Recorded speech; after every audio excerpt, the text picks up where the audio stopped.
Hello guys, এটা হলো রামনিত শিল্পালয়ের সবথেকে বড় দুর্গা ঠাকুর।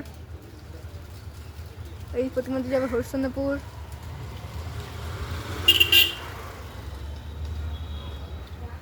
এটা হলো গণেশ এই প্রতিমার। এটা হলো লক্ষ্মী, এটা মা সরস্বতী, এটা কার্তিক ঠাকুর। কার্তিক ঠাকুরের ময়ূর এখানে বসে আছে। সিংহ, রঙের কাজ এখনো চলছে। এখন দুর্গা ঠাকুরের সাজের রং করা হচ্ছে। শিল্পী দীপক পাল রং করছেন।